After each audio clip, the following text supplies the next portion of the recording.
Anne Frank, Draw My Life by Holly, Emily and Lydia. Anne was born on the 12th of June 1929 in Frankfurt, Germany to parents Otto and Edith Frank. In September 1939, the Second World War broke out between Britain and Germany, shortly after the Germans invaded the Netherlands on the 10th of May 1940. This led to the death of many people who weren't up to Germany's standards, or they were sent to work camps. On the 5th of July 1942, Anne's sister Margot received a notice saying she was to be sent to a German work camp. Because of this, Anne and her family went into hiding for over 2 years above her dad's offices in Amsterdam with help from his staff. Anne only took a few things with her, one thing being her diary. To pass time in the annex, people studied.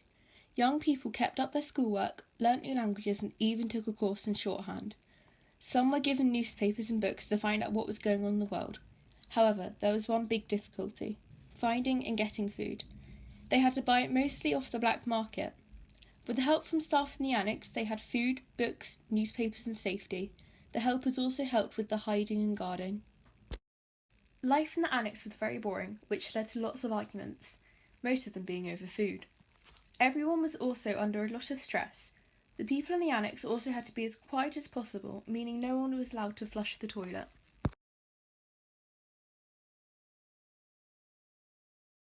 By 1944, Anne was realising she was growing up and started to become friendly with Peter van Pels and fell in love.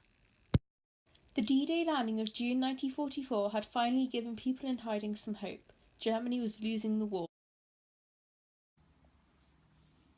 On the 1st of August 1944, Anne wrote her diary, but it was to be her last entry. The police arrived and said they knew Jews were hiding in the building. The bookcase was pulled back and Anne and her family were captured. Anne and the others moved to Westerbork in locked carriages on the train. However, when they arrived, they were sent to the punishment block because they had been hiding. They weren't allowed to wear their own clothes, they were given less food, and they had to work hard. The work camps were surrounded by high, barbed wire fences with wooden barracks, each holding 300 people who slept on bunk beds. Men and women were separated. The camps had a school, farm and laundry. They also had lots of services such as dental clinics and hairdressers. Yet every Tuesday, a group of Jews were sent to death camps in Poland. Leaving their mother in Auschwitz, Anne and Margot were moved to the Bergen-Belsen concentration camp at the end of October. Edith died on the 6th of January 1945. Margot and Anne made friends with 2 other girls and huddled together in a huge filthy tent on straw with 200 others.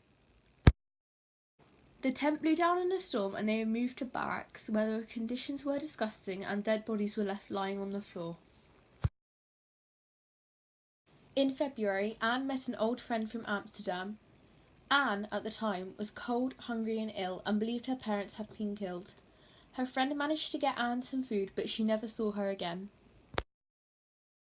In spring 1945, many prisoners at Bergen-Belsen caught typhus, Margot and Anne among them. In March, Margot died, followed by Anne a few days later. On the 15th of April, British troops freed the prisoners at Belsen, but it was too late for Anne and Margot.